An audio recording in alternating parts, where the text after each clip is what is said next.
दिली याला कारण वाचनावरचं तुमचं प्रेम आणि माझं प्रेम हा दोघां सगळ्यांमध्ये एक समान दुवा आहे आणि म्हणून इथे येण्याची तुमच्या संधी मला मिळाली.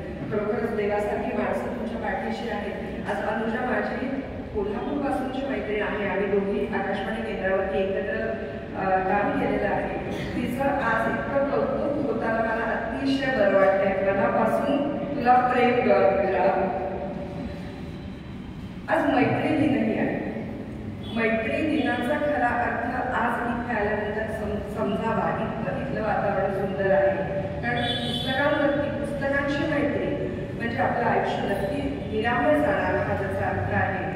आणि त्यामुळे आजच्या या मैत्री दिनाच्या निमित्ताने इथे आल्याचा आनंद. आणखीन एक छान योगायोग आहे. आज दिव्यांची अमावस्या आहे. एक दीप दुसऱ्यास चेतवी अशा पद्धतीने शून्यातून सुरू झालेलं हे वाचनालय आहे. आज 3000 पुस्तकांपर्यंत जेव्हा येऊन पोहोचलं तेव्हा खरंच मनापासून त्याचा आनंद होतो. ओळख करून देताना सांगितलं तसं की मी डॉक्टर अरुणा ढोरे यांनी लिहिलेल्या संत सोखामेळा यांच्या कादंबरीचं अभिवाचनाचा एक पूर्ण वेळाचा कार्यक्रम करते. तो कार्यक्रम 1.25 तासाचा आहे.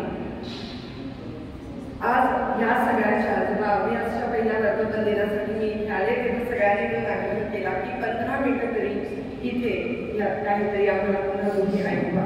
आणि त्यामुळे मी आज असं केलं की मुख्य कार्यक्रम या सगळ्यांनी ऐकलेला होता.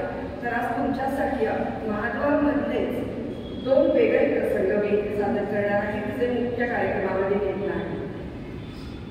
वारकरी संप्रदाय राखण धर्माचं देणं याच्याबद्दल तुमच्या सगळ्या सुजा माणसांपुढे नव्याने बोललं पाहिजे असं आहे.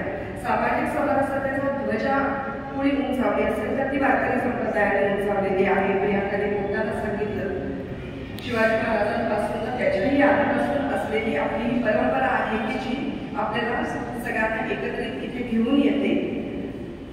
आणि ह्यातलाच एक सोखामेळा हे खूप मोठं नाव आहे. तर